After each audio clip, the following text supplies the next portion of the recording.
আজকে বানাচ্ছি চিকেন পকোড়া। চলো রেসিপিটা দেখে নিই। তো আমি কিছু চিকেন নিয়ে নিয়েছি, এবার আমি কেটে নেব।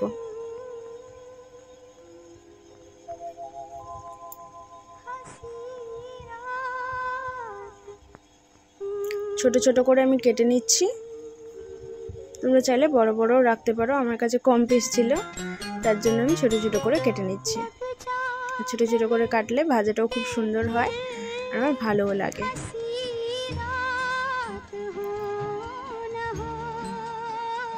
আসলে আমাদের যে রবিবার দিন মাংস আসে তার থেকেই আমি কটা তুলে নিয়েছিলাম, তার জন্য ছোট ছোট করে কেটে নিলাম। দিয়ে একটুখানি হাড় বেরিয়েছিল, সেটাও আমি নিয়ে নিচ্ছি। এবারে আমি মশলা করে নেব।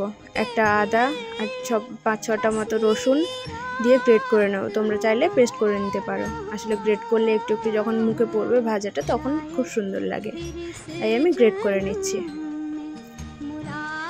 এই যে আদা রসুনটা গ্রেট করা হয়ে গেছে।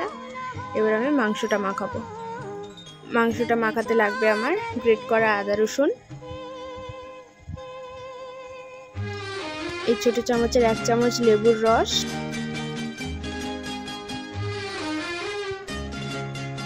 তারপরে দেব আমি স্বাদ মতো নুন, তারপরে দেব হলুদ, তারপরে দেব রঙের জন্য কাশ্মীরি লাল লঙ্কা আর ঝালের জন্য গুঁড়ো লঙ্কা। তোমরা চাইলে কাঁচা লঙ্কার পেস্টও ব্যবহার করতে পারো।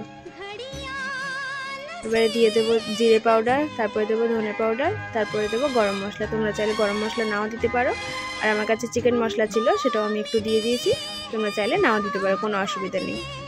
তারপরে দিয়ে দিলাম আমি বেসন। এবারে সবগুলোকে একসঙ্গে মিক্স করে নেব।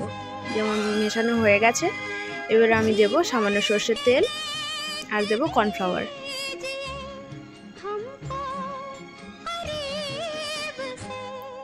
এই কর্নফ্লাওয়ারটাকে ভালো করে গুলে নেব। একটু মেশানোর সময় শক্ত লাগবে, শুকনো শুকনো লাগবে, কিন্তু মেশাতে মেশাতে ঠিক হয়ে যাবে।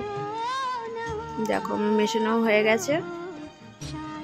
এবারে আমি গ্যাস অন করে কড়াইটা বসিয়ে দেব।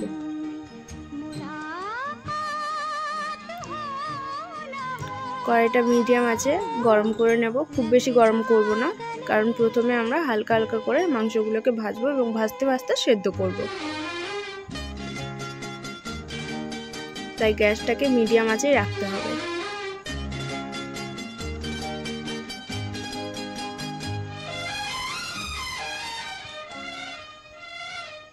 সবগুলোকে উল্টে পাল্টে হালকা করে ভেজে নেব এবং সেদ্ধও হয়ে যাবে এর সঙ্গে সঙ্গে।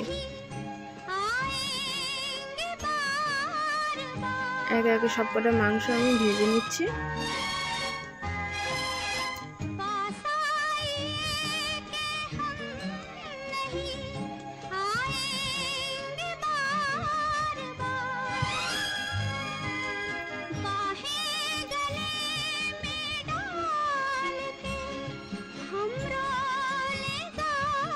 সবগুলোকে উল্টে পাল্টে আমি ভালো করে ভেজে নিয়েছি। এবার এগুলোর ভেতরেও ভালো মতো সেদ্ধ হয়ে গেছে। এবার আমি এগুলোকে তুলে নিচ্ছি। এরকমভাবেও খেতে পারো, কোনো অসুবিধা নেই, কিন্তু আরও একটু মুচমুচে করার জন্য এবং আরও ভাজা ভাজা করার জন্য আমি এগুলোকে আবারও ভেজে নেব। এবারে হাই হিটে একবার ভাজবো। পকোড়াগুলো দিয়ে আবারও ভালো করে ভেজে নেব।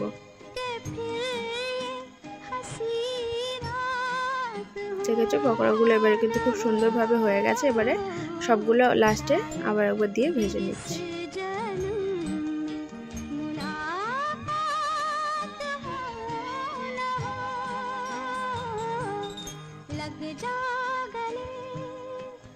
এগুলোও ভাজা হয়ে গেছে, আমি তুলে নিচ্ছি।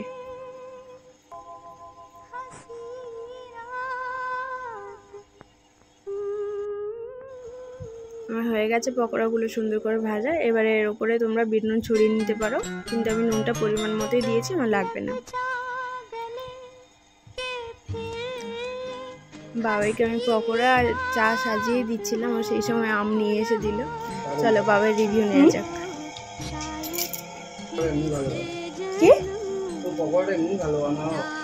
বাবার তো রিভিউ পেয়ে গেলাম, এবারে তোমরাও বলো কেমন হয়েছে, এবং যার সময় লাইক কমেন্ট করে যেও এবং শেয়ার করো এবং সাবস্ক্রাইব করে দিও। Tata bye. তোমরা সাবধানে থাকবে, হ্যাপি থাকবে।